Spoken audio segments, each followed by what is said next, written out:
ಬಾದಾಮಿಯಿಂದ ಒಬ್ರು caller ready ಇದ್ದಾರೆ, Maltesh sir. ನಮಸ್ಕಾರ. ನಮಸ್ಕಾರ ಸರ್. ನಮಸ್ಕಾರ ಮೇಡಮ್.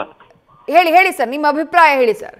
ನಮ್ಮ ಅಭಿಪ್ರಾಯ, ಇವರು ನಾಟಕ ಮಾಡ್ತಾ ಇದ್ದಾರೆ, ಇವ್ರು ಕಾಂಗ್ರೆಸ್ನವರು. ಯಾಕೆ ನಾಟಕ ಮಾಡ್ತಿದ್ದಾರೆ?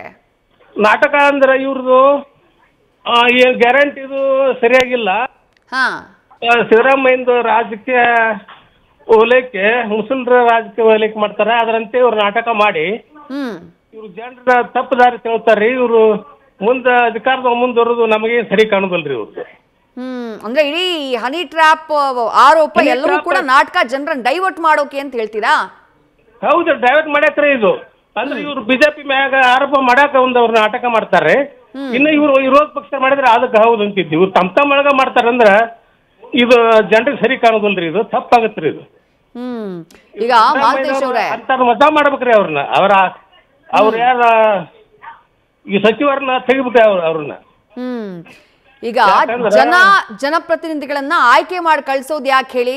ಕ್ಷೇತ್ರದಲ್ಲಿ ಕೆಲಸ ಆಗ್ಲಿ ಅಂತ ಹೇಳಿ ಅದಾಗ್ತಿದೆ ಅಂತ ತಮ್ಗನ್ಸುತ್ತಾ?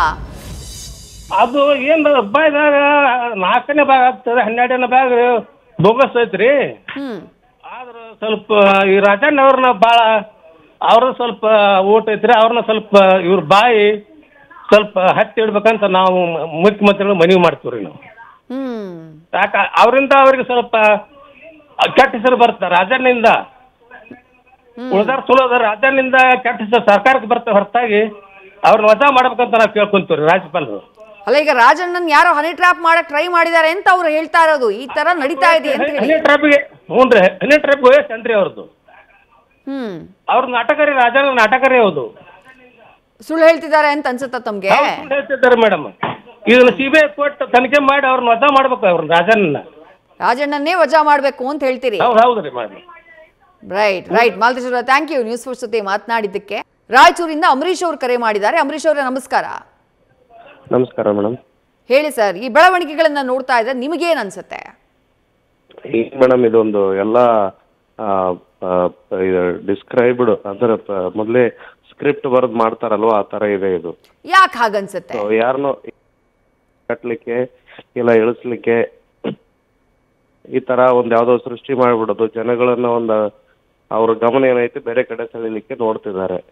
ಯಾವುದ್ರಿಂದ ಗಮನ ಬೇರೆ ಕಡೆ ತಗೊಂಡು ಹೋಗ್ಬೇಕು ಅನ್ನೋದು ಸರ್ಕಾರದ ಉದ್ದೇಶ ಆಗಿದ್ರೆ? ಮೇಡಮ್, ಈಗ ಕರ್ನಾಟಕದಲ್ಲಿ ಬೇಸಿಗೆ ಕಾಲ ಇದೆ. ಈಗ ರಾಯಚೂರೇ ತಗೊಂಡ್ರೆ ಎಷ್ಟೆಲ್ಲಾ ಬರ್ನಿಂಗ್ ಇಶ್ಯೂಸ್ ಇದಾವೆ. ಇಲ್ಲಿ ನೋಡಿದ್ರೆ ಸರ್ಕಾರ ಸ್ಕೂಲ್ಗಳಲ್ಲಿ ಟೀಚರ್ಸ್ ಇಲ್ಲ, ಯುವಕರೆಲ್ಲ ನಿರುದ್ಯೋಗದಿಂದ ಹೊರಗಡೆ ಕೂತಿದ್ದಾರೆ, ಗೂಳೆ ಹೋಗ್ತಿದ್ದಾರೆ ಕೆಲ್ಸಕ್ಕೆ. ಇವರು ಇಂಥವೆಲ್ಲ ಆರೋಗ್ಯಕರ ಚರ್ಚೆ ಮಾಡೋದ್ ಬಿಟ್ಟು ಯಾವ್ದೋ ಒಂದು ಸಿಡಿ ಇಟ್ಕೊಂಡು ತಮ್ಮ ವೈಯಕ್ತಿಕ ಲಾಭಕ್ಕೋಸ್ಕರ ಹೋರಾಡ್ತಿದ್ದಾರೆ ಇವರೆಲ್ಲರೂ. ಯಾರು ಇವರಿಗೆ ರಾಜ್ಯದ ಹಿತದೃಷ್ಟಿ ಅಂತೂ ಬೇಕಾಗೇನೆ ಇಲ್ಲ ಇವರಿಗೆ. ಅಲ್ಲಿ ಕೊಪ್ಪಳದಲ್ಲಿ ನೋಡ್ರೆ ಫ್ಯಾಕ್ಟರೀಸ್ ಹಾಕ್ಲಿಕ್ಕೆ ಇದ್ ಮಾಡ್ತಿದ್ದಾರೆ. ನಮ್ದು ಕಲ್ಯಾಣ ಕರ್ನಾಟಕ ಆಯ್ತು, ಈ ಕಡೆ ಉತ್ತರ ಕರ್ನಾಟಕ ಆಯ್ತು, ಕಂಪ್ಲೀಟ್ಲಿ ನೆಗ್ಲೆಕ್ಟೆಡ್ ಇವರಿಗೆ. ಯಾರಾದ್ರೂ ಆರೋಗ್ಯಕರ ಚರ್ಚೆ ಇದೇನೆ ಮೇಡಮ್ ಇವ್ರದ್ದು? ನಿಜ ನಿಜ ನಿಜ ನಿಜ. ಈಗ ಅವ್ರ ಕುರ್ಚಿ ಕಿತ್ಬೇಕಂತಂದ್ ಇವ್ರನ್ನ ಏರ್ಸ್ಬೇಕಂತಂದ್ ಅವರು ಅಷ್ಟೇನೆ ಇವ್ರ ಉದ್ದೇಶ. ಜನರ ಬಗ್ಗೆ ಚರ್ಚೆ ಆಗ್ಬೇಕಾಗಿತ್ತು ಸದನದಲ್ಲಿ, ಅವರವರ ವೈಯಕ್ತಿಕ ಸಮಸ್ಯೆಗಳ ಬಗ್ಗೆ ಚರ್ಚೆ ಆಗ್ತಾ ಇದೆ ಅಂತ ಹೇಳ್ತಾ ಇದ್ರೆ. ಥ್ಯಾಂಕ್ ಯು ಸರ್ ನ್ಯೂಸ್ ಜೊತೆ ಮಾತನಾಡಿದ್ದಕ್ಕೆ. ನ್ಯೂಸ್ ಫಸ್ಟ್ ನಿರ್ಭೀತಿಯಿಂದ ನಿಮ್ಮ ಪರವಾಗಿ.